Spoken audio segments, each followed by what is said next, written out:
Hi, this is Paul Acevedo of Windows Phone Central, here with a very timely review of Flight Control for Windows Phone.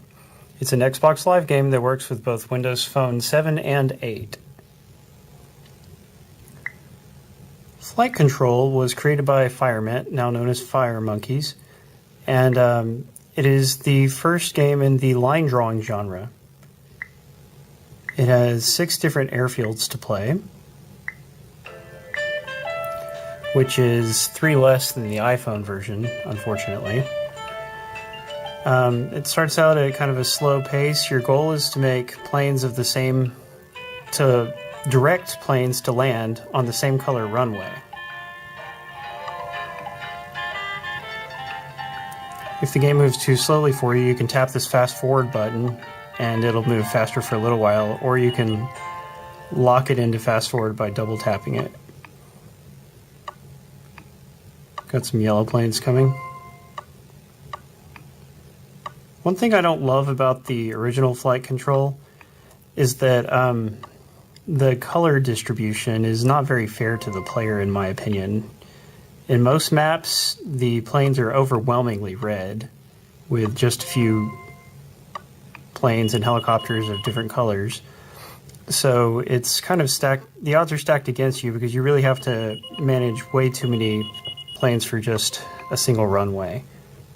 It's not like that on all the maps really, but on most of them it truly is.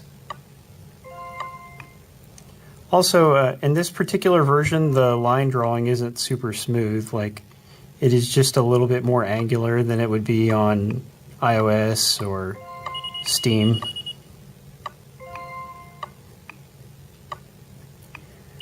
Larger planes are actually faster, so you generally want to land them first.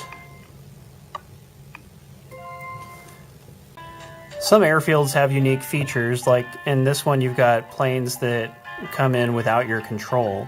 You just have to work around them whenever one of those show up. You can see its path ahead of time. And that's a feature that does not show up in the sequel, Flight Control Rocket. Also, the fast-forwarding feature is not in Flight Control Rocket, but that game has just a generally faster and better pace, I would say.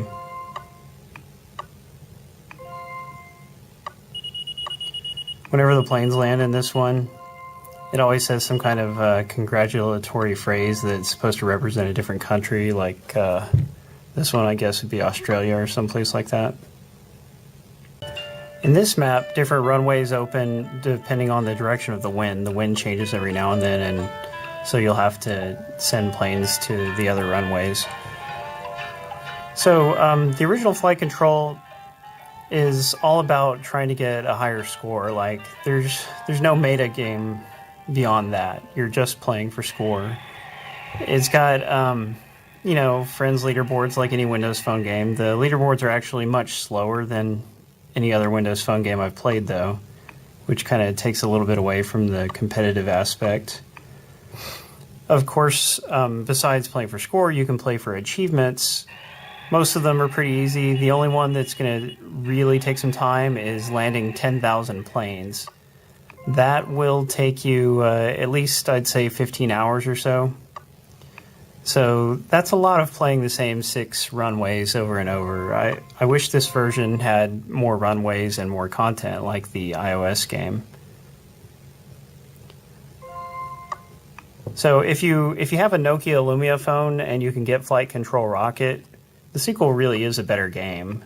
I would definitely pick that up instead of this one. But if you don't have a Nokia phone, then the original Flight Control is still a fun game and it's worth playing. And if you're looking for something a little more advanced after that, go for Harbor Master, which is a game in the same style, though it's from different creators. Thanks for watching. Read the full review at wpcentral.com.